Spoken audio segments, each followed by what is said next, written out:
Hello, students. Welcome all you to ANJ Academy. My name is Anuja Jadhav and आज हम बात करेंगे 2025 board exam class 10 के लिए कौन से क्वेश्चंस आने वाले हैं मेटल्स एंड नॉन मेटल्स से। इस बार इस साल तो आपका होने वाला है 1 2 का 3 4 1 2 3 4 माने एक क्वेश्चन आपको एमसीक्यू में आने वाला है, एक क्वेश्चन आपको 2 मार्क का आने वाला है जो थोड़ा सा ब्रीफिंग का होगा, एक थोड़ा डिटेल्ड ब्रीफिंग का होगा 3 मार्क का, और एक तो आपको केस स्टडी आने वाली है। Case based questions will be asked on metals and non metals this year. तो मतलब आपका पूरा टोटल करके हुआ 10 marks. Metals and non metals actually carrying 10 marks this year. और अगर इसको आप अच्छे से क्रैक नहीं करोगे तो आपके 10 के 10 मार्क वैसे के वैसे हो जाएंगे। मतलब 80 मार्क के पेपर में कोई चैप्टर 10 मार्क का आ रहा है तो आप बोलो वो कितना इंपॉर्टेंट होगा। इसलिए सारे क्वेश्चंस लेके आ रही हूँ, बहुत इत्मीनान से समझाने वाली हूँ। बहुत कॉन्सेंट्रेटली ये पूरा का पूरा सेशन देख लीजिए। इसको लगातार देखने के बाद आपको थोड़ा बहुत इसमें कॉन्फिडेंस आ जाएगा and then you need to learn this questions and write it down without taking a reference. This is what you need to do. मैं पूरा का पूरा क्रीम या फिर कॉन्सेंट्रेटेड कंटेंट लेके आई हूँ। अच्छे से करो। इतने एफर्ट सिर्फ और सिर्फ आपके लिए ले रही हूँ।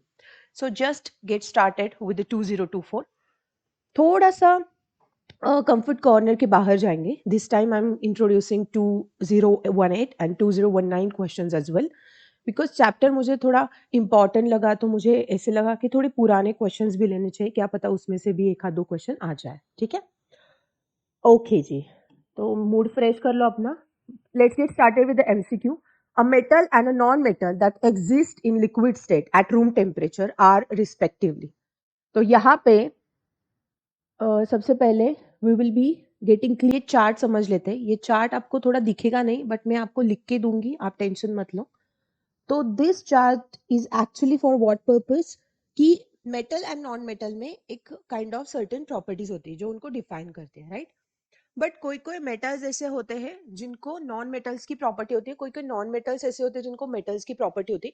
उसको हमें आसान भाषा में एक्सेप्शंस बोलते हैं. मतलब these are the exceptions apart from and other are the normal scenario. तो यहाँ पे if you are talking about the gallium, ठीक है. सो ये जो गैलियम होता है it's a metal. So metal have high melting point, है ना. बट गैलियम का क्या किस्सा है?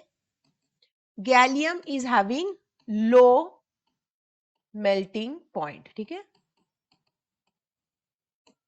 Despite of having metal gallium is having low melting point. और गैलियम नहीं, सेशियम का भी वही हाल है. Cesium and gallium, these are the metals, but those are having low melting point. Then we talk about the mercury. All metal exist as a solid at room temperature. जो भी metals होते हैं वो क्या होते हैं? मेटल खासकर जब भी नॉर्मल टेम्परेचर में होते हैं तो वो सॉलिड स्ट्रक्चर में होते हैं ना, सॉलिड स्टेट में होता है. But mercury will be in liquid condition और liquid state at room temperature. ठीक है, स्क्रीनशॉट अभी मत निकालना, मैं आपको बताऊंगी तब निकालना. आयोडीन, तो आयोडीन जो होता है ना, आयोडीन वो होता है नॉन मेटल. ठीक है, इट्स ए नॉन मेटल. और नॉन मेटल की प्रॉपर्टी क्या होती है कि वो लस्टर नहीं होता, वो थोड़ा सा डल परफॉर्मेंस में होता है, वो दिखता थोड़ा डल है. But despite of having a non metal, iodine क्या करता है? It is having a lustrous property, वो शाइन करता है. ठीक है, so this is a lustrous. Okay, then non metals are usually these are the soft, है ना, ब्रिटल होते हैं, टूट जाते हैं. बट डायमंड ये ऐसा नॉन मेटल है जो सबसे हार्ड है. इसका एक आपको मैं कहा तो मैंने पढ़ा था हिस्ट्री के बुक में कि whenever there will be any kind of invasion from the enemy side, queen जो खुद की प्रतिष्ठा बरकरार रखने के लिए, सरेंडर ना होने के लिए, तो उसके पास एक बड़ा डायमंड होता था. सो व्हेनेवर वो शत्रु जब आते थे तो क्या करती थी, वो इन्वेजन होता था तो वो पूरा क्या करती थी, डायमंड स्वॉलो कर लेती थी. बिकॉज ऑफ दैट जो इंटेस्टाइन होता है वो बहुत फ्लेशी होता है, आपको पता है, उसको कट पड़ता था और ऑन द स्पॉट उनकी डेथ हो जाती थी. तो ऐसी भी चीजें होती है. So that's why diamond non metal होके भी क्या है, हार्ड है, कैसा है?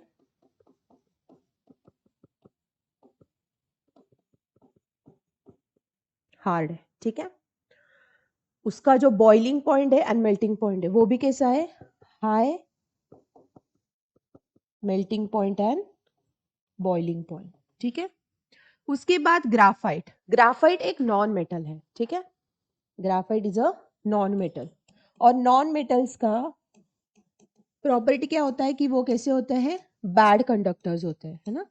These are the bad conductors of electricity, heat and electricity basically. But graphite ऐसा एलोट्रॉप है कार्बन का जो क्या करता है? इट्स अ गुड कंडक्टर, मतलब graphite is a good conductor of electricity. वो कैसा है?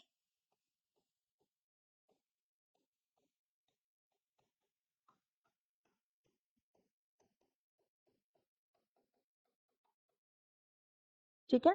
उसके बाद आई लिथियम की बारी। So metals are hard but alkali metals like lithium हो गया, सोडियम हो गया, ये सॉफ्ट है। मतलब मेटल्स क्या होते हैं? मेटल्स हार्ड होते हैं, लिथियम जो होता है ना, वो लिथियम या फिर आप सोडियम ले लो, ये बहुत सॉफ्ट होते हैं। इतने सॉफ्ट होते हैं कि आप उसको नाइफ से भी कट कर सकते हो। सो इतने सॉफ्ट वो होते हैं। सो आप अभी स्क्रीनशॉट ले लो और ये अच्छे से करना। ठीक है जी, हो गया आपका। Let's get back to the PYQ.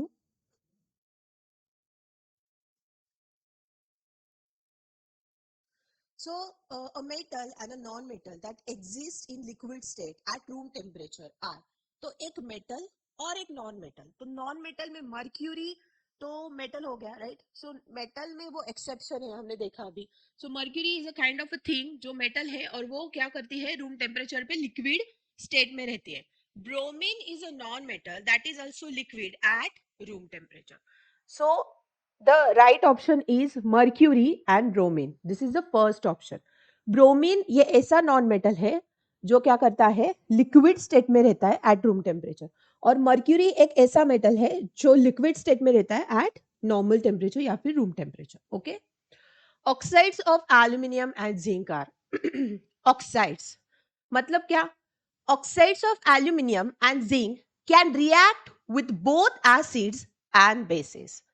So oxides of aluminium and zinc जो है उनकी एबिलिटी है कि वो एसिड एंड बेस दोनों के साथ क्या कर सकते हैं? रिएक्ट कर सकते हैं। They can behave like acid in some reaction and they can behave like base in other. So this makes the versatility in chemical behaviour.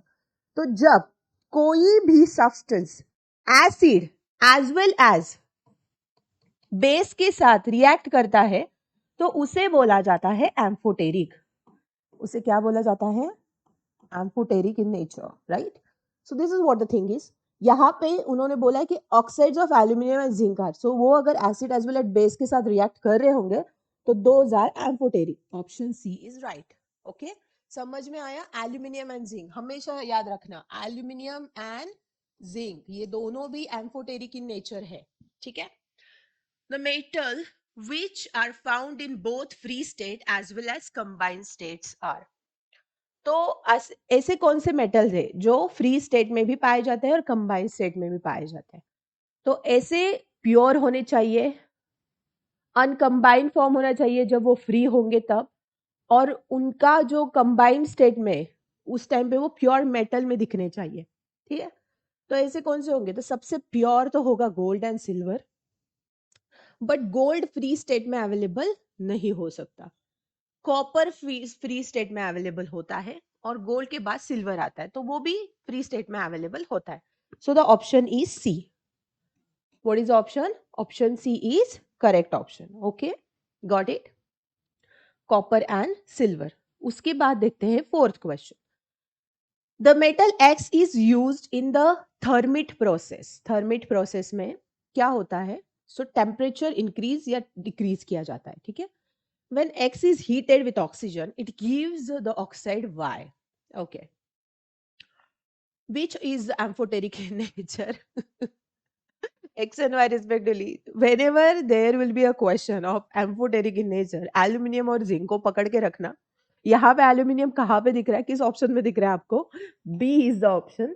इतना सिंपल होता है ना एमसीक्यू, आप टेंशन लेते हो, और आप जब भी टेंशन लोगे ना आपका काम बनेगा नहीं, लिख लो। तो टेंशन फ्री होके काम करने की आदत डाल लो। केस बेस्ड स्टडी आ गई है, ठीक है। Metal is produced by various reduction process are not very pure, they contain impurities which must be removed to obtain pure metal. The most widely used metal for refining impure metal is electrolytic refining. तो उन्होंने यहाँ पे एक छोटा सा tinge of information दिया है कि मेटल जब भी प्योरिफिकेशन की प्रोसेस में जाते हैं तो वो इतने प्योरीफाई नहीं होते, कुछ ना कुछ इम्प्योरिटीज उनमें रह ही जाती है। उसमें से सबसे अच्छी प्रोसेस है इलेक्ट्रोलाइटिक प्रोसेस, ठीक है, इलेक्ट्रोलाइटिक रिफाइनिंग। तो उन्होंने पूछा है कि what is the cathode and anode made of in the refining of copper by this process, ठीक है। दूसरा, name the solution used in the above process and write its formula. Okay. Third में पूछा है how does copper get refined when electric current is passed in the electrolytic cell. और चौथा पूछा है you have two beakers A and B containing copper sulfate solution. What would you observe after about 2 hours if you dip a strip of zinc in beaker A and the strip of silver in beaker B? Give reasons for your observation in such cases. So first is nothing but what? What is the cathode and anode? अगर refining करनी हो copper की तो anode पे and copper पे क्या लगाओगे? तो यहाँ पे कैथोड पे जो लगेगा वो प्योर कॉपर लगेगा।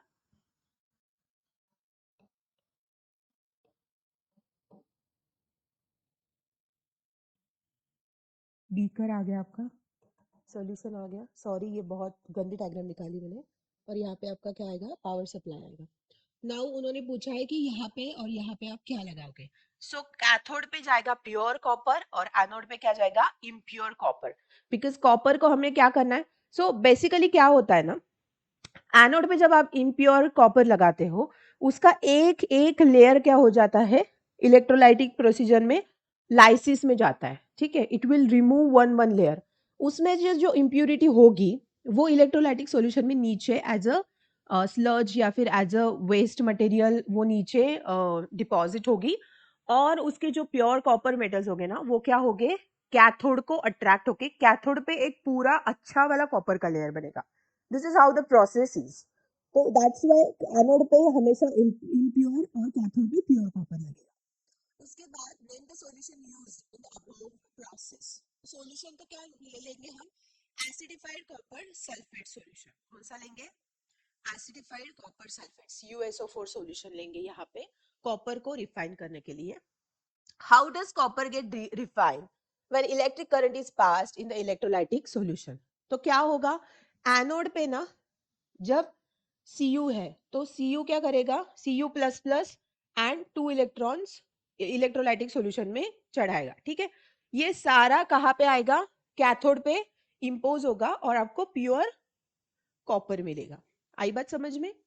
the soluble impurities go into the solution whereas insoluble impurities settle down at the bottom of the anode, ठीक है। थर्ड इक्वेशन में बोला है, थर्ड में बोला है कि do you have if you have a two beaker A and B containing copper solution, ये NCERT का इंटेक्स क्वेश्चन है।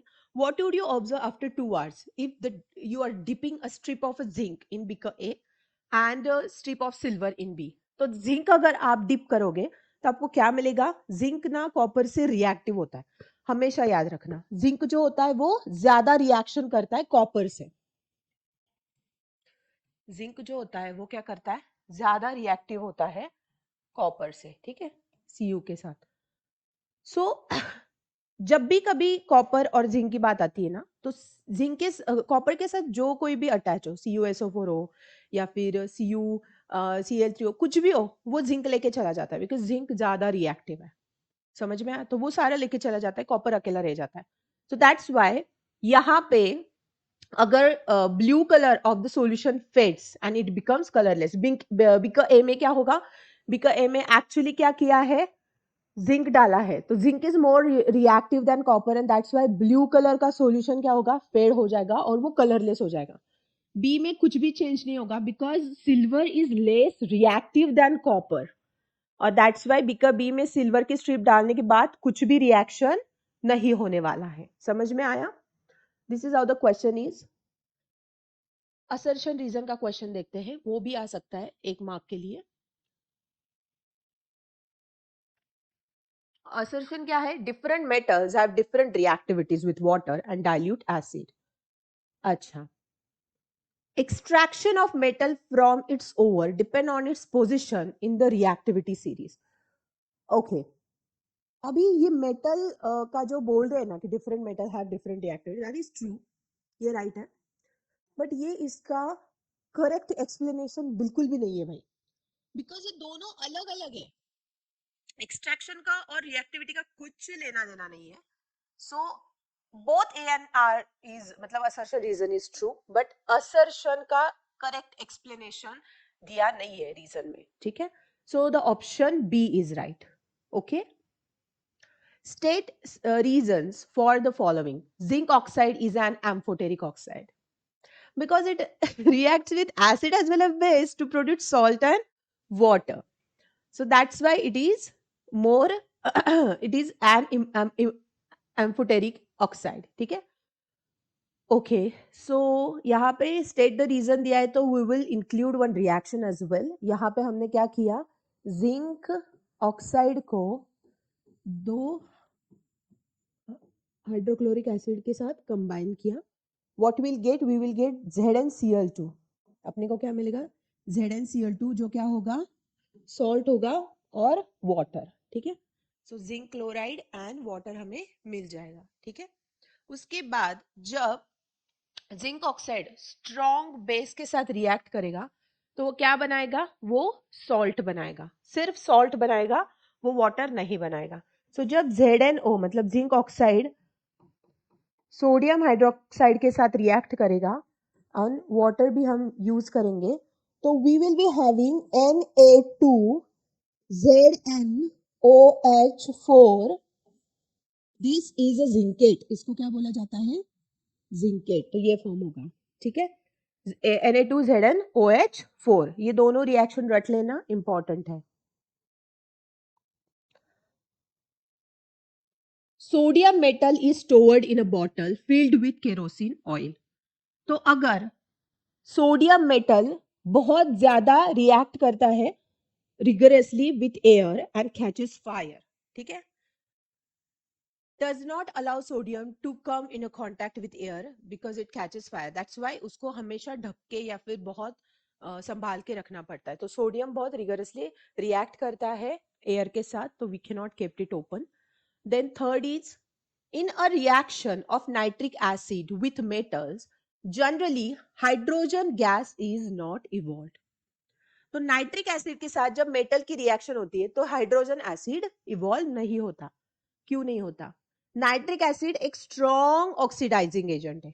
नाइट्रिक एसिड क्या है, एक स्ट्रॉन्ग ऑक्सीडाइजिंग एजेंट है। ठीक है, HNO3, so strong oxidizing agent. It oxidizes the hydrogen produced in the reaction to water. This is due to strong oxidizing nature of nitric acid, which reduces itself to nitrogen oxide. जैसे nitrogen oxide हो गया, nitrogen dioxide हो गया, while oxidizing the hydrogen. तो इसका पूरा मतलब यह है कि हाइड्रोजन एक्चुअली में रिएक्शन में यूज हो जाता है। वो यूज होता है तो वो लिबरेट कर ही नहीं पाएगा आउट प्रोडक्ट में, है ना? समझ में आया? इजी है। State giving reason for reducing process to obtain the following metal from their compounds: mercury, copper, sodium. State giving reasons, ठीक है? So रिडक्शन प्रोसेस इनकी क्या होती है, उनका रीजन देना। तो मर्क्यूरी की प्रोसेस क्या होती है, कॉपर की प्रोसेस क्या होती है एंड सोडियम की क्या होती है। सबसे पहली बात, मर्क्यूरी हैज लो रिएक्टिविटी। ठीक है, सो मर्क्यूरी कैसे जाएगा, रोस्टिंग मेथड से जाएगा, उसकी रोस्टिंग होगी because it has a low reactivity. दूसरा कॉपर, वो भी बेचारा रोस्टिंग में ही जाएगा बिकॉज वो भी लो रिएक्टिविटी में पड़ता है। उसके बाद जो प्रोसेस होगी सोडियम की, तो सोडियम डायरेक्टली नहीं जाएगा, वो बहुत ज्यादा विगरसली रिएक्ट करता है, हाई रिएक्टिविटी है, तो ये जाएगा इलेक्ट्रोलाइटिक रिडक्शन से। ठीक है, समझ में आया? दूसरा क्वेश्चन देखते हैं। State giving reason for the change in appearance observed when each of the following metal is exposed to amphoteric air for some time. तो अगर सिल्वर हमने क्या किया, एयर में रखा तो वो ब्लैक पड़ जाता है। आप जो भी मुंबई से होगे आपको पता होगा, सिल्वर के ऑर्नामेंट पहन लो पूरे काले पड़ जाते हैं। बिछुए तक लड़कियों के जो मैरिड है या फिर औरतों के काले पड़ जाते हैं, पूरा काला पड़ जाता है, बिकॉज वहां पे बहुत ह्यूमिडिटी। सो एयर में अगर सिल्वर रखो तो काला पड़ जाएगा, है ना। तो उसका चेंज क्या होगा, अपेयरेंस। अपेयरेंस में क्या होगा, वो जो सिल्वर है ब्राइट का वो ब्लैक कलर में हो जाएगा। उसके बाद कॉपर जो है, बेसिक कॉपर, वो क्या हो जाएगा, वो ग्रीन कलर में आ जाएगा जब भी ह्यूमिडिटी होगी। तो आपने देखा होगा कभी कभी जब पीतल तांबे के जो बर्तन होते हैं हमारे, पूजा की थाल होती है वगैरह, तो उसमें एक ग्रीनी स्पॉट लग जाते हैं। Why? Because of the humidity again, है ना। तो basic copper carbonate is form. उसमें क्या होता है, यहाँ पे सिल्वर सल्फाइड फॉर्म होता है। ब्लैक होता है माने सिल्वर सल्फाइड का लेयर होता है, और ग्रीन होता है तो क्या होता है, कॉपर कार्बोनेट फॉर्म होता है। Basic copper carbonate is form. उसके बाद जब आयरन ह्यूमिड में आ जाता है तो वो ग्रे का ब्राउन कलर देता है, बिकॉज वो क्या होता है, rust is form, iron oxides वहां पे फॉर्म हो जाते हैं।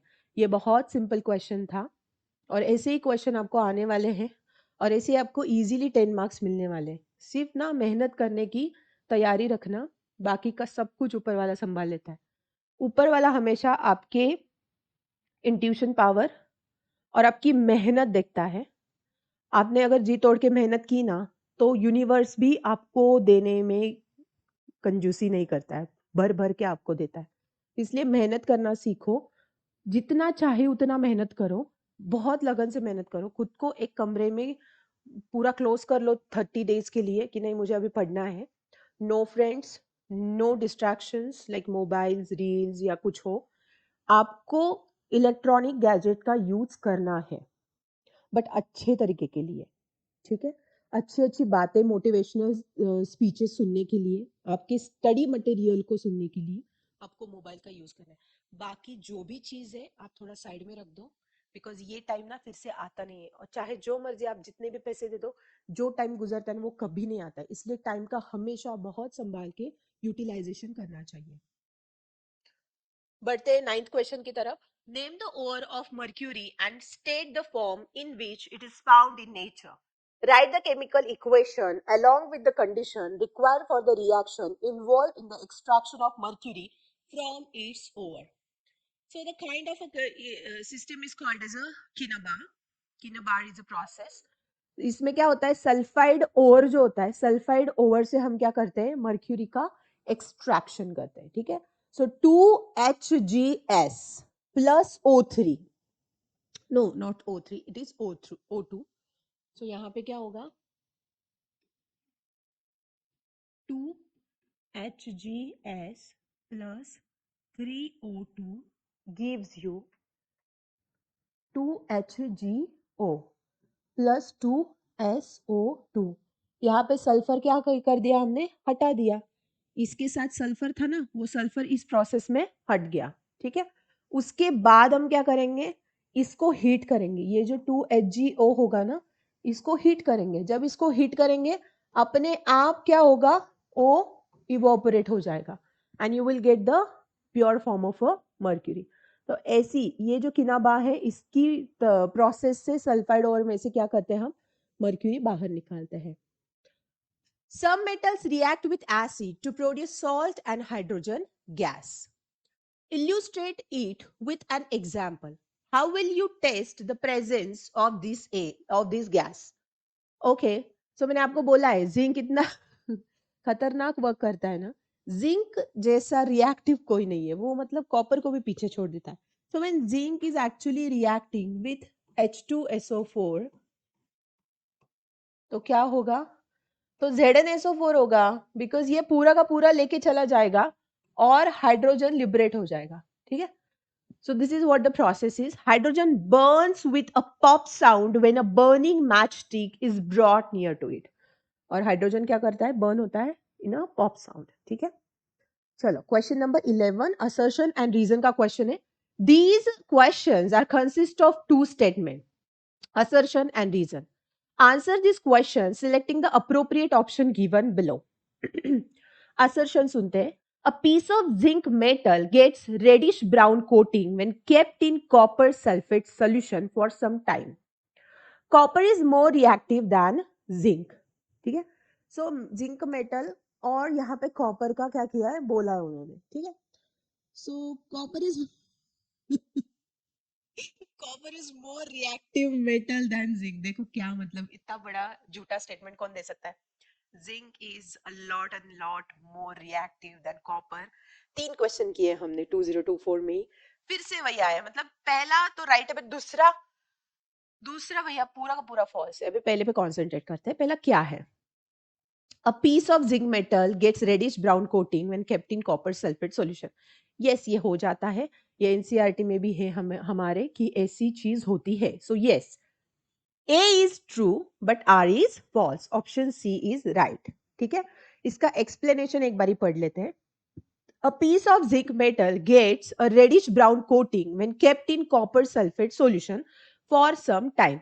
This is true. When zinc is placed in a copper sulfate solution, a displacement reaction occurs. उसमें zinc लेके चला जाता है, कॉपर को वो क्या करता है, अकेला छोड़ के सल्फेट के साथ चला जाता है. दैट्स वाई जिंक के सरफेस पे सल्फेट का कोटिंग हो जाता है जो रेडिश ब्राउन कोटिंग उसको देता है. ठीक है. और कॉपर ये मोर रिएक्टिव है ही नहीं जिंक से, तो वो तो बात छोड़ ही दो आप. चलो 2023 को स्टार्ट करते हैं.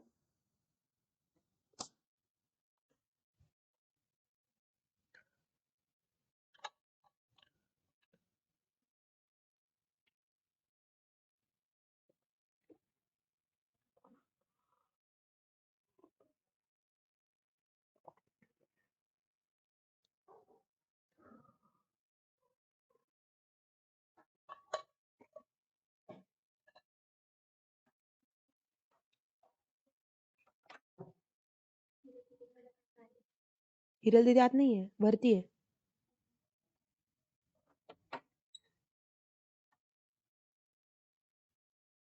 The following questions are a source based and case based question.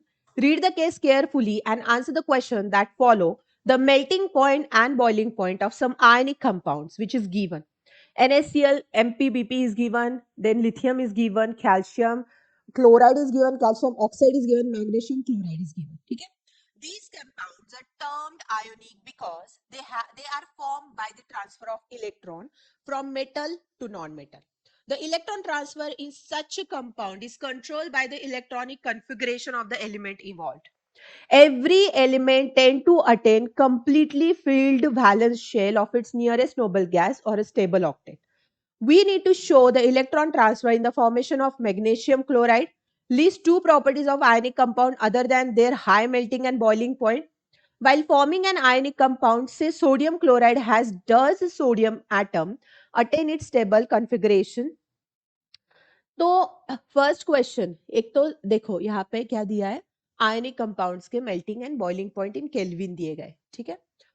उन्होंने बोला है कि हर एक जो कंपाउंड होता है वो स्टेबलाइज होने के लिए, फुलफिल करने के लिए अपने वैलेंस शेल में क्या करता है, जो ऑर्बिट होता है ना उसकी जो आयंस होते हैं उसको फुलफिल करने में लगा रहता है. उसको नोबल मतलब उसका जो ऑर्बिट होता है उसको वो फुलफिल करना होता है. ठीक है. तो उसके लिए वो रिएक्शन में पार्टिसिपेट करता है. तो फर्स्ट क्वेश्चन पूछा है कि show the electron transfer in the formation of magnesium chloride. So, magnesium chloride. Transfer of electron during the creation of magnesium chloride.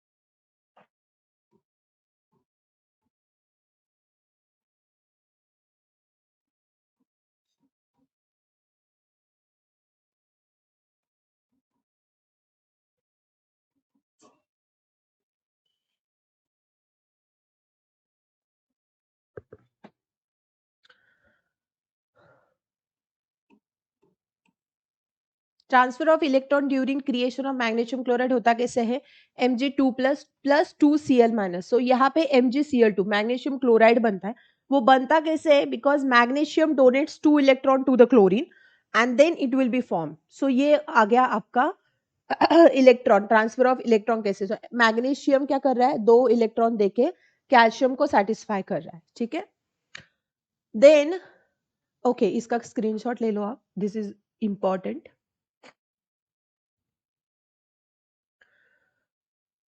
What happens at the cathode when, no, this is not a question.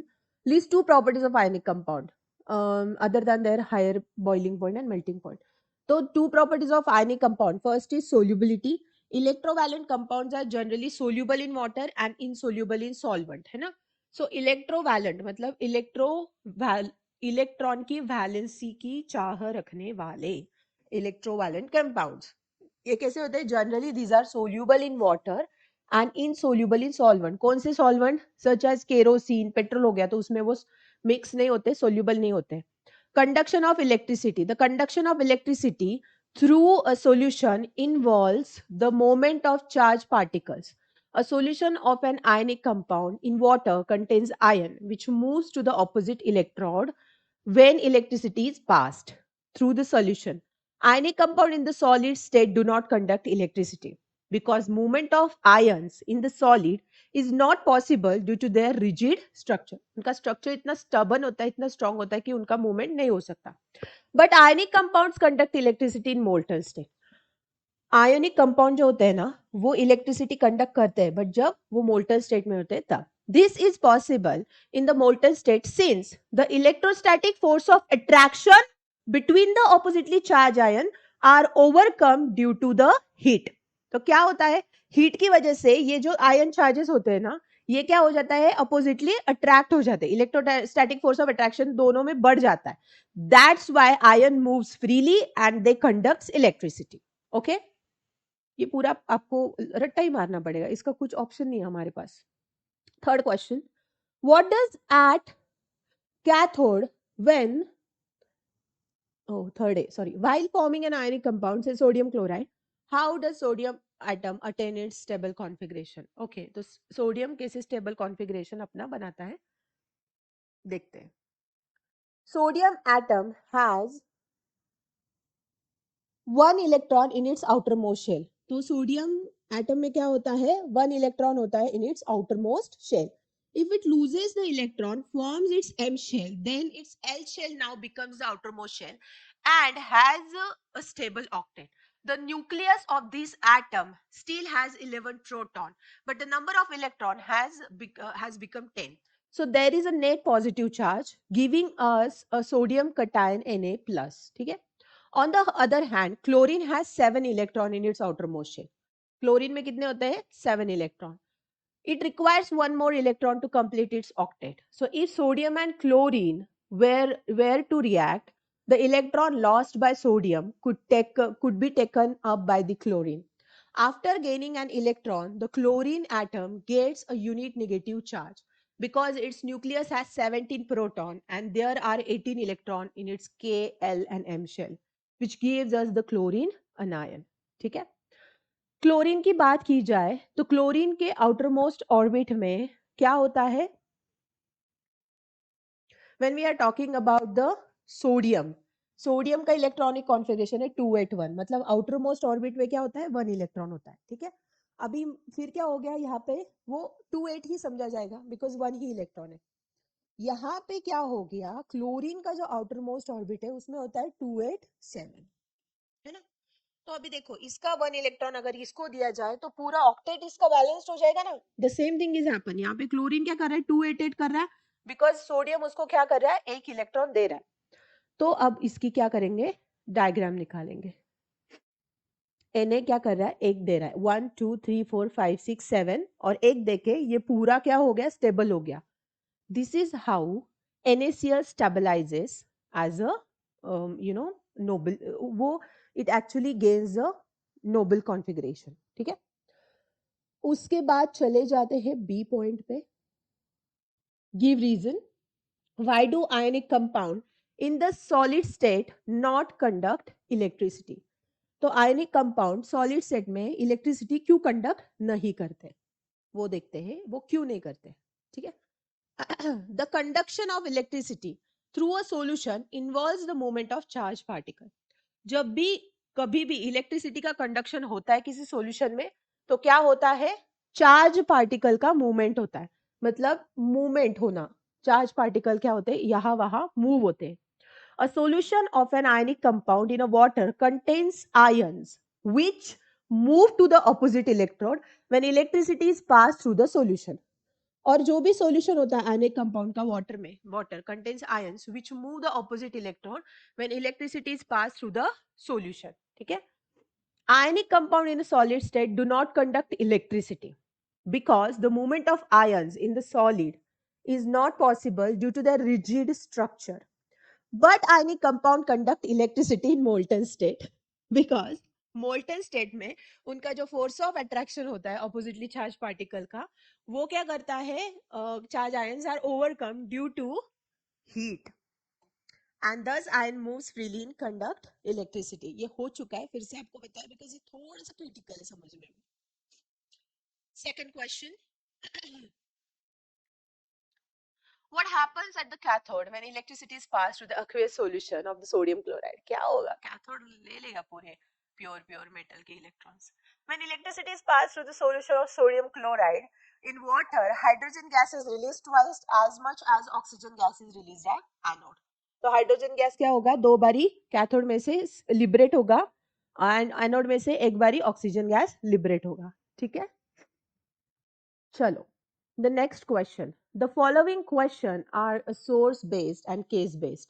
Case based study ना करना बहुत जरूरी है, because अगर case based study नहीं किया तो वो 4 मार्क का कॉम्पिटेंसी बेस्ड क्वेश्चन है, वो अच्छे से नहीं करते आएगा। जब भी कोई भी क्वेश्चन की लर्निंग अच्छे से होती है ना, तो कॉन्फिडेंटली पेपर सॉल्व करना स्टार्ट कर देते हो आप, और आपका with in a time paper complete हो जाता है। फिर आता है सबसे last question, case based study. उस पे आप और अच्छे से गौर करके कॉन्सेंट्रेटली वो आंसर अटेम्प्ट कर सकते हैं। 4 क्वेश्चन पूछे जाएंगे 4 मार्क के लिए, बहुत सटीक होंगे, बहुत सिंपल होंगे, बेस क्वेश्चन होते हैं। आपका सिर्फ इंटेलेक्चुअल लेवल दिखाया जाता है कि बंदे ने कितना कैप्चर किया ये वाला चैप्टर, तो आपको वो अच्छे से करना है, ठीक है। देखो एक थोड़ा टिंच और लिखिए, metals are required for a variety of purpose. For this we need their extraction from the ore. अपने को खान में से मेटल्स निकालने पड़ते हैं बिकॉज मेटल्स की हर जगह रिक्वायरमेंट है। Ores mined from the earth are usually contaminated, और जब भी हम जमीन से खुदवा के उनको निकालते हैं तो उनमें से बहुत सारे कंटामिनेटेड मतलब हार्मफुल impurity रहती है, ठीक है, which must be removed before the extraction of metal. The extraction of pure metal involves the following step. उसमें कौन कौन से है, तो पहला है concentration of ore, दूसरा extraction of metal from the concentrated ore, उसके बाद refining of metal, name an ore of mercury and state the form in which mercury is present in it. What happens to zinc carbonate when it is heated strongly to a limited supply of air? The reaction of metal A with ferrous oxide is highly exothermic and is used to join railway tracks. Identify a metal A and name the reaction taking place. Write the chemical equation or the reaction of metal A with FeO3. First, कि जब भी metal को pure करने की बारी आती है, concentration of ore. So mercury, the ore of mercury is Kinaba, ठीक है। सो सिनाबार या किनाबार जो बोलना है बोलो, मैं किनाबार क्यों बोलती हूँ बिकॉज आप सी लिखो एग्जाम में। And mercury is present in it in the form of mercury sulphide. ये जो मर्क्यूरी का ओर होता है ना, उसको क्या बोलते हैं, किनाबार। और उसमें जो मर्क्यूरी प्रेजेंट होती है वो कैसी होती है, वो in the presence of sulphide होती है। निकाला ना बीच में सल्फाइड हमने एक रिएक्शन में, ठीक है। अभी जब जिंक, उसके बाद एक्सट्रैक्शन कैसे करोगे उसका, तो इसको निकालने का सल्फाइड को तो हो जाएगा। Next question. When zinc carbonate is heated strongly in the air, it undergoes the thermal decomposition. और thermal decomposition से उसका जो कार्बन है वो निकल जाएगा, ठीक है। So zinc carbonate, carbonate मतलब O में 3 with carbon, solid में, उसको जब आप डिकम्पोजिशन रिएक्शन में डालोगे, डिकम्पोज होना मतलब क्या, बहुत बड़ा कंपाउंड है, उसके एलिमेंट्स को सेपरेट हो जाना, मतलब डिकम्पोज हो जाना, है ना। जैसे एक कोई जानवर सड़क पे मर जाता है तो उसकी बॉडी दिन ब दिन डिकम्पोज हो जाती है। आप जब उसको देखते हो तो वो जानवर पूरा दिखता है, पर जब आपको उसको फिर से क्यूरोसिटी के साथ देखते हो वो पूरा हड्डी पसली उसका पूरा साफ हो चुका होता है। What, this is nothing but a decomposition, ठीक है। वैसे ही ये जो है जिंक कार्बोनेट, ये भी डिकम्पोज हो रहा है। ये हो रहा है ZnO, zinc oxide and carbon dioxide, carbon dioxide gas में, जिंक ऑक्साइड सॉलिड में, ठीक है। ओके, थर्ड क्वेश्चन पूछा था, तो थर्ड क्वेश्चन क्या है कि केमिकल रिएक्शन बताओ कि जब क्या होता है। What was the third question, I actually forgot. Fe, okay, Fe2O3 के साथ एल्यूमिनियम की जब रिएक्शन होती है तो क्या होता है। सो जब एल्यूमिनियम की रिएक्शन Fe2O3 के साथ होगी ना, तो एक्चुअली में क्या होगा, आपका आयरन है ना वो क्या हो जाएगा, सेपरेट हो जाएगा, ठीक है। ऑक्साइड निकल जाएंगे आपके Fe2O3 के,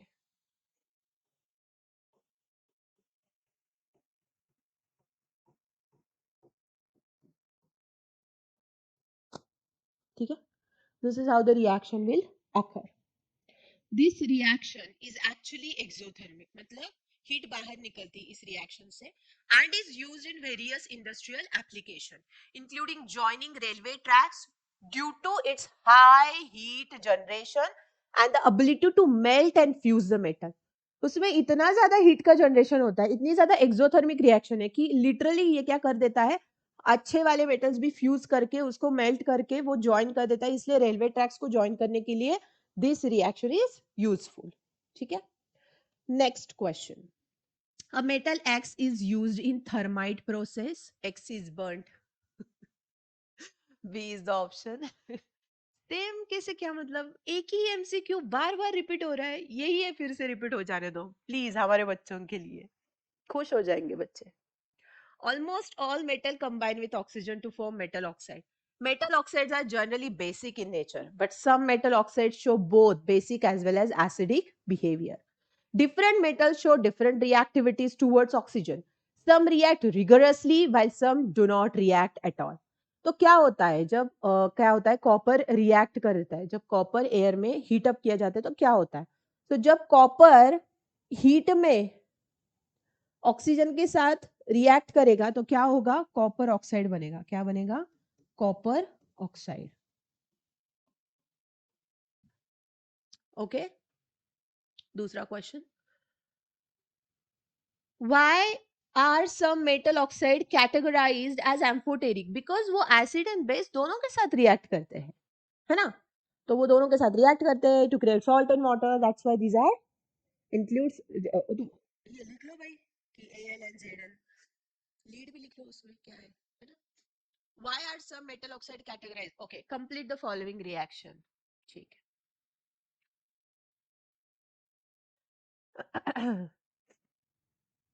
याद रखना, जब भी जिंक ऑक्साइड ये सोडियम हाइड्रोक्साइड के साथ रिएक्ट करेगा, दो ले लो, रिएक्शन होगी नहीं वरना, तो क्या बनेगा,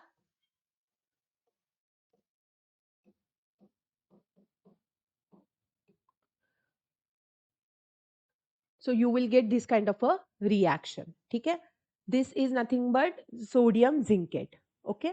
उसके बाद whenever there is any kind of a reaction, जैसे कि suppose Na2O plus H2O water के साथ जब ये रिएक्ट करेगा तो क्या बनेगा, सोडियम हाइड्रोक्साइड बनेगा, ठीक है। उसके बाद when Al2O3 will react with sodium hydroxide, what you will get is sodium, नहीं 2Na Al2 AlO2 plus H2O, तो क्या मिलेगा, सोडियम एल्यूमिनेट मिलेगा, क्या मिलेगा,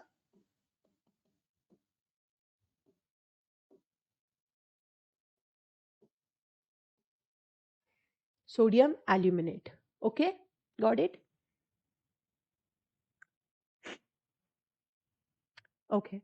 See, on burning sulfur in oxygen a colorless gas is produced, okay. So sodium जब oxygen के साथ रिएक्ट होगा तो क्या बनेगा, सोडियम डाइऑक्साइड बनेगा, जो क्या होता है, कलरलेस होता है, साथ ही साथ टॉक्सिक भी होता है। टॉक्सिक लोगों से दूर रहना, वरना क्या होता है, जिंदगी बर्बाद हो जाती है। So this is nothing but sulphur dioxide. Okay,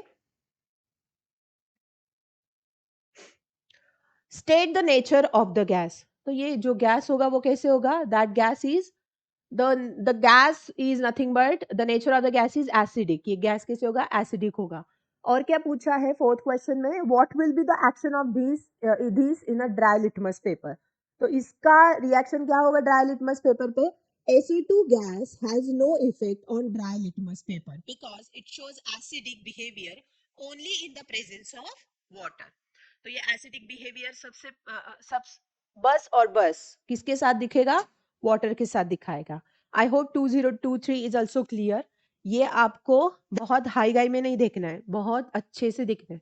एक तो आप पूरा दिन मेटल नॉन मेटल को दो, 10 मार्क को आप पूरा दिन दे सकते हो, कोई इशू नहीं है। एनसीईआरटी पढ़ने की कोई जरूरत नहीं। आपको जो प्रीवियस ईयर क्वेश्चन में बता रही हूँ वही अच्छे से करो, उसमें से ही क्वेश्चन आने वाले, because these question are repeating again and again with the same format, with the same structure, with the same thing. आप देखो हर एक साल में केस बेस्ड स्टडी आ रही, तो 2025 को क्यों ना आए, है ना। और वही केस बेस्ड स्टडी आ रही कि मतलब कॉपर का इलेक्ट्रो रिफाइनिंग हो रहा है या फिर जिंक कैसे प्रोड्यूस होगा, ऑल दैट। तो ये अगर केस बेस्ड स्टडी आप कर लोगे तो you will get a very very clear idea कि केस बेस्ड क्वेश्चन कैसे सॉल्व करने हैं। चलो, गेट स्टार्टेड विथ 2022।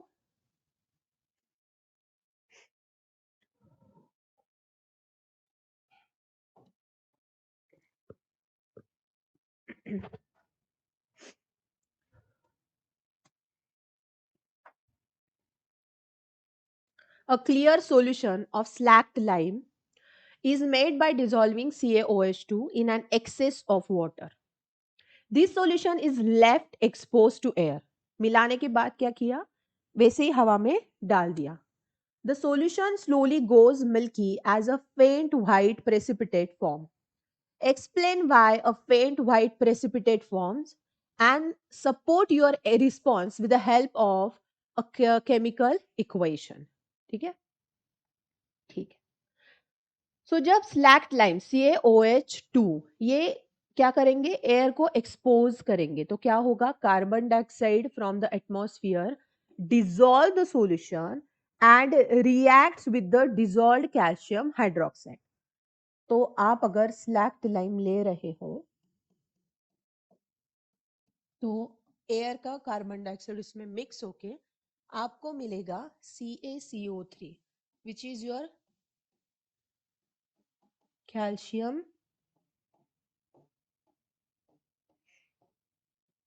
कार्बोनेट। क्या है ये, calcium carbonate.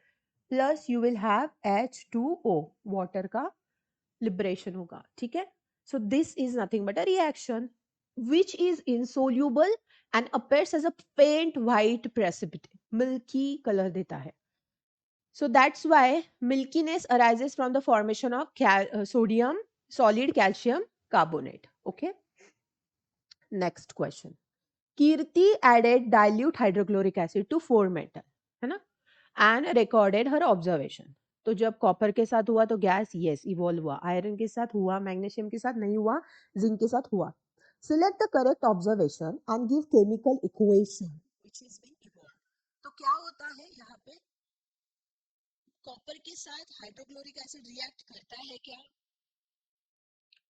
Do not react with dilute HCl। क्यों, बिकॉज इतना ज्यादा स्ट्रॉन्ग नहीं है वो।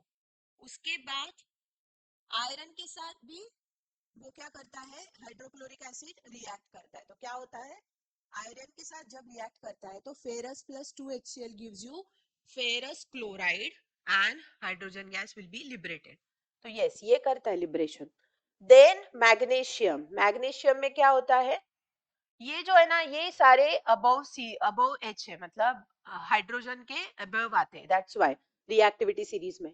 देन अगेन ये रिएक्ट करेगा quite rigorously and gives hydrogen gas, Mg plus 2HCl gives you MgCl2 plus H2। And again zinc, zinc क्या करेगा, जिंक अगेन रिएक्ट करेगा और क्या बनेगा, जिंक क्लोराइड बनाएगा। ठीक है, तो मतलब कॉपर नहीं किया बट बाकी के तीनों क्या किए, रिएक्ट किए। आयरन मैग्नीशियम एंड जिंक, ये तीनों के तीनों रिएक्ट कर रहे हैं, खाली कॉपर नहीं कर रहा, इतना ध्यान में रखना, ठीक है। उसके बाद आता है 2022।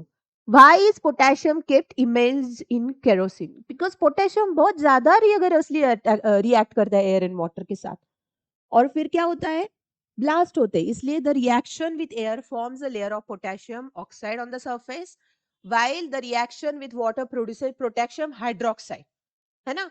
both these reaction release hydrogen gas which is highly flammable, that's why potassium kerosene में क्या किया जाता है, डुबो दिया जाता है। उसके बाद give reason why gold and silver are use for making jewellery. Because gold and silver दोनों भी प्योर मेटल है, और मेटल का क्या होता है, दीज आर मालिएबल, हाईली मालिएबल, है ना। मैलिएबल मतलब क्या होता है, उनको आप ठोक ठोक के क्या कर सकते हो, शीट्स में कन्वर्ट कर सकते हो। उसके बाद they are used for making jewelry. Metals are used for to make cooking utensils, are chosen not just for good health condition, good heat conduction, but also for their relatively low reactivity. So generally don't want a metal to react with food or conditions, right? So metal below hydrogen reactivity series होते हैं copper silver gold, जो react नहीं करते, इसलिए copper ने HCl के साथ react नहीं किया था। Metal that form stable oxide layer जैसे एल्यूमिनियम जो हाई सीरीज में होता है, protected from further corrosion by that oxide coating, and alloys जैसे स्टेनलेस स्टील हुआ। सो स्टेनलेस स्टील जो होता है वो क्या होता है, वो करोड नहीं होता, वो करोजन रेजिस्टेंस होता है, दैट्स वाई हम स्टेनलेस स्टील के बर्तन यूज करते हैं। because chromium forms a very adherent oxide layer that protects the iron underneath, है ना। तो that's why chromium क्या करता है, chromium होता है ना स्टेनलेस स्टील में, क्या होता है, दिस alloy, alloy मतलब दो या फिर दो से ज्यादा मेटल्स को मिक्स करके बनाया हुआ। दस metal like iron in a stainless steel, aluminum and copper are commonly used for utensils, है ना, because वो करोड नहीं होते, वो हीट अच्छे से कंडक्ट करते हैं, और वो एक प्रोटेक्टिव सरफेस लेयर मेंटेन करते हैं, दैट्स वाई फूड पे कोई रिएक्शन नहीं होता। 2020 के क्वेश्चंस देखेंगे। Compare in tabular form the reactivities of the following metal with cold and hot water, sodium calcium and magnesium. ये रट लो, हाँ, ये रट लो, ये क्वेश्चन बहुत इंपॉर्टेंट है। सोडियम वाटर के साथ कोल्ड क्या करेगा, सोडियम हाइड्रोक्साइड बनाएगा।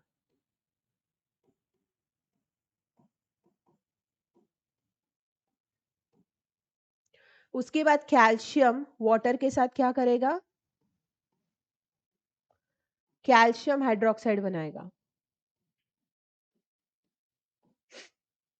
And magnesium, magnesium hydrogen H2O के साथ, वाटर के साथ मैग्नीशियम हाइड्रोक्साइड बनेगा, OH2 एंड H2।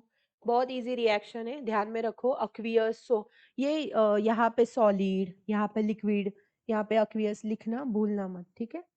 जब भी वाटर के साथ किसी की रिएक्शन होती है, आउट प्रोडक्ट में वो अक्वियस हो जाता है। Right electron dot structure of calcium and oxygen, ये है कैल्शियम का इलेक्ट्रॉन डॉट स्ट्रक्चर। यहाँ पे क्या करना है आपको, एक तो ये कैल्शियम एटम होता है ना, उसका इलेक्ट्रॉनिक कॉन्फ़िगरेशन है 2882, ठीक है। तो ये एक 1 2 3 एंड 4, ठीक है। तो यहाँ पे दो इलेक्ट्रॉन,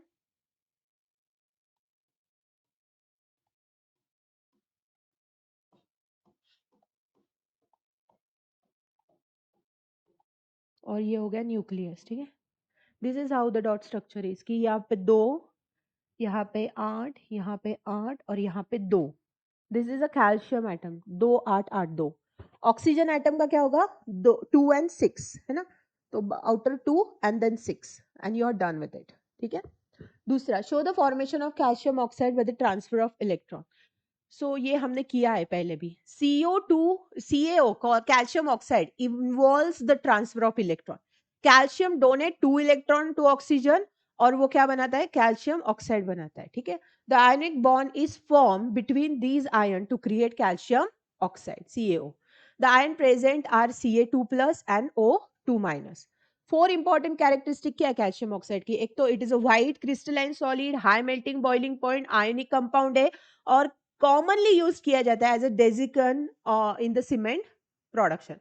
सीमेंट में क्या किया जाता है, ड्राई रखने के लिए उसको यूज किया जाता है, ठीक है। List 3 differentiating features between the process of galvanization and alloying. ठीक है, galvanization जो process है that is not for you over here, so we are not going to describe it.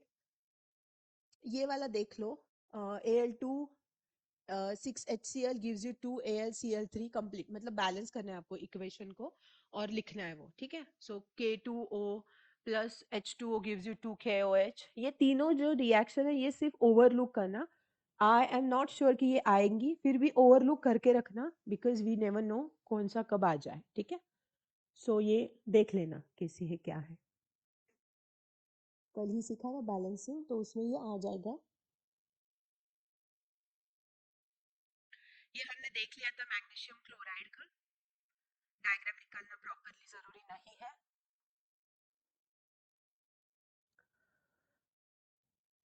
Okay, सो हम पाल्म में कौन सी रख सकते हैं, हम सिल्वर एंड गोल्ड अपने पाम में मतलब हाथ में रख सकते हैं। ये फिर से 2882 एंड 26 का इलेक्ट्रॉनिक कॉन्फ़िगरेशन आ गया, देख लेना।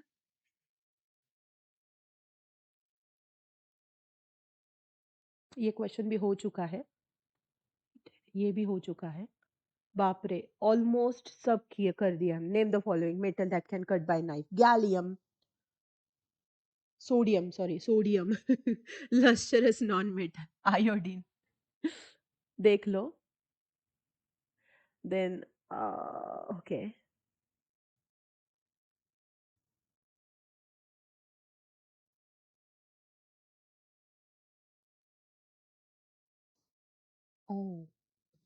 रिएक्शन कहते हैं एल्यूमिनियम स्ट्रिप्स की, ठीक है। एल्यूमिनियम स्ट्रिप्स की रिएक्शन और उसका क्या होगा, ब्राउनिश डिपॉजिट हमने देखा। कॉपर तो डिस्प्लेस होगा ही नहीं बिकॉज कॉपर नहीं आता है उसमें, वो रिएक्शन नहीं देता। आयरन स्ट्रिप का रिएक्शन होता है और जिंक स्ट्रिप क्या करता है, वो भी रिएक्ट करता है। या exactly.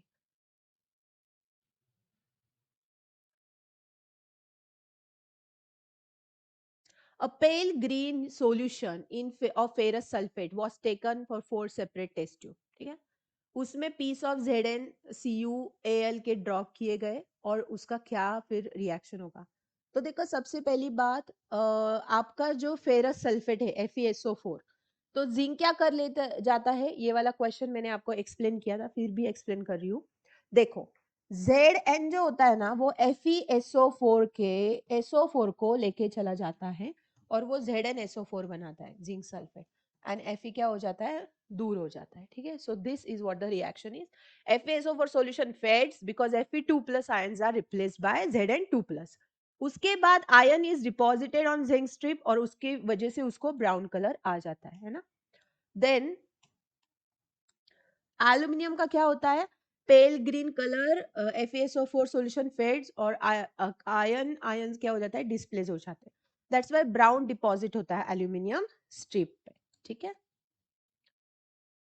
An ore on treatment with dilute hydrochloric acid produce brick effervescence. Brisk effervescence.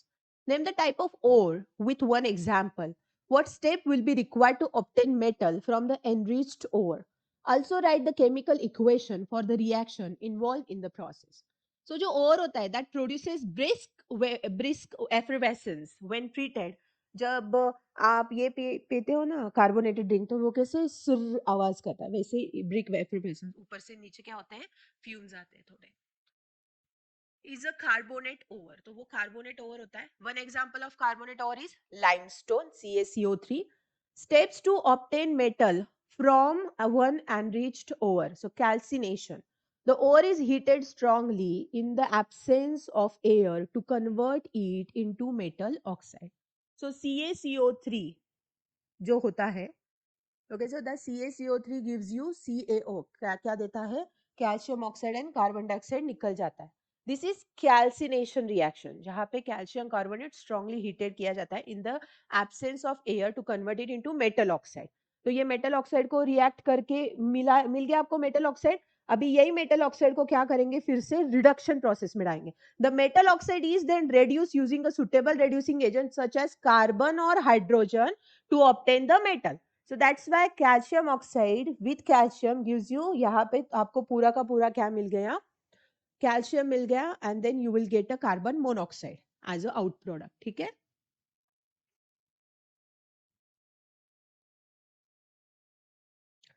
Silver articles becomes black when kept in the open for some time, whereas copper vessels lose their shiny brown surface and gain a Greek coat.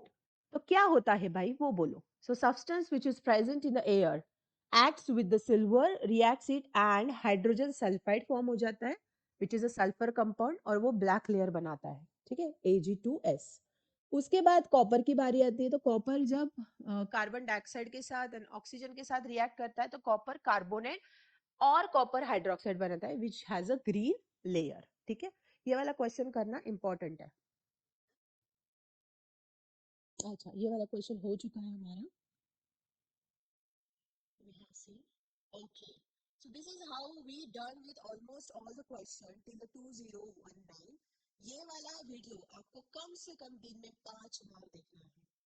5 बार एकदम कॉन्सेंट्रेटली देखिए, questions लिखिए, question के answers लिखिए, उसको अच्छे से learn करिए, एक एक क्वेश्चन को टारगेट करके लर्न करिए. मैं मानती हूँ 30 क्वेश्चन हो तो उसको स्लॉट में डिवाइड करिए कि मैं आज 5 क्वेश्चन, सुबह 5 क्वेश्चन, दोपहर को 5 क्वेश्चन, ऐसे करके 30 क्वेश्चन अच्छे से करिए. उनको बिना देखे लिखिए, बिकॉज कभी कोई कोई सिली मिस्टेक्स भी हो जाती है. तो लिखना बहुत जरूरी है. आपको लर्निंग नहीं, आपको लिखना भी बहुत जरूरी है, बिकॉज ये पेपर का आउटकम ही लिखने से होने वाला है. सो लिखो, पेंसिल से लिखो. आपको स्लेट होती है ना, पार्टी, पार्टी के ऊपर लिखो, कहाँ पर भी लिखो. But writing is very very important when the exams are closer. ऐसे ही बुक को देख के बैठोगे, दिमाग में बहुत सारे ख्याल आएंगे. Don't do that. You are actually playing with your future. वैसे मत करो. ठीक है. All the best for your chemistry. Chemistry is done. Now we are going to focus on numericals of physics. कौन कौन से न्यूमेरिकल्स इस ईयर में आ सकते हैं उसका एक शॉर्ट वीडियो मैं बनाने वाली हूँ. So stay tune. Thanks for watching this video. See you again.